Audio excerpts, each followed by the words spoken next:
how much do the events in recent days actually show the challenges that the government is facing?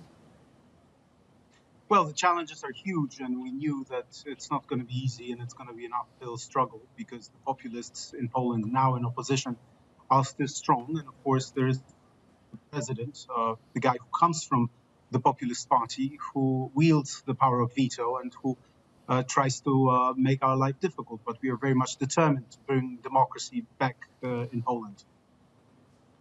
But how difficult will it be for the Prime Minister to actually try and push through the necessary reforms to unlock the money needed that would be given by the EU?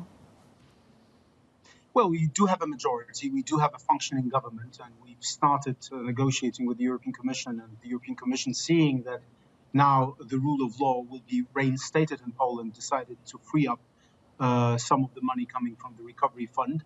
So that's underway. But of course, some of the reforms need to be put firmly into the Polish political system, the legal system. And the president announced that he will veto some of the measures.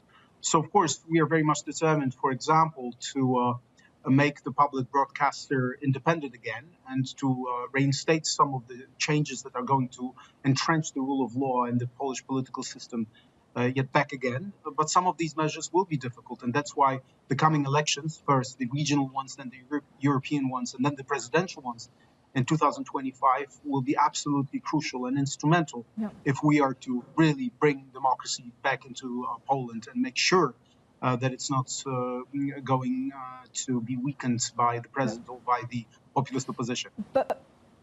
And Mayor, you mentioned their state media, one of the reforms that you're trying to do there, which you also mentioned has, taken some protests from the Law and Justice party. So how do you respond, for example, to the allegations that the process that you're looking at just doesn't have enough transparency?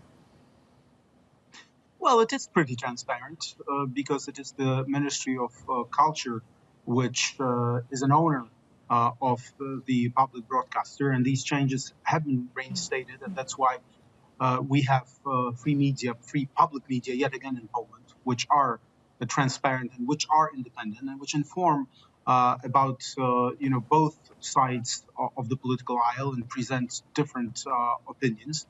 But of course, for these changes to be clearly reinstated, we need some more legal changes. And yes, there is a certain danger that the president will veto some of them. So there hasn't been that much market reaction so far. Do you worry that actually investors look at Poland and start pulling back some of the investment because of the political uncertainty? No, I don't think so, because there is a clear majority. And of course, we knew that the opposition will be vocal. But we all know that these guys are populists who have been undermining Polish democracy for the past 8 years. And Poland is stable. Yes, there are some problems, of course. There is a certain amount of chaos that it's being fueled by the populist opposition. But we are determined. These changes will be carried out, and hopefully we are going to win the next elections, which is going to entrench democracy in Poland even further. So I don't think that there is any reason to worry. And I think that all the investors who closely follow and scrutinize the situation in Poland know that there is no need to really worry.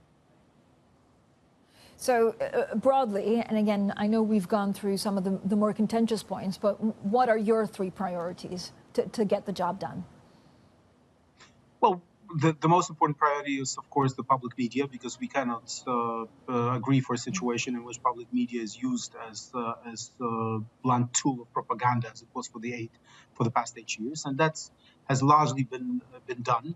Now it has to simply be entrenched. Then, of course, the rule of law, and we are working on it. But as I've said, we will need also the president to agree for some of the changes, and we are ready to negotiate them.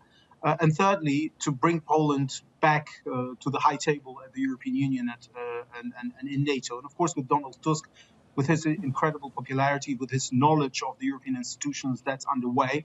And here, I hope that the president will cooperate with us, because when it comes to foreign policy, when it comes to European policy, when it comes to, for example, our stance on what's happened in Ukraine, on that we are on the same page with the president.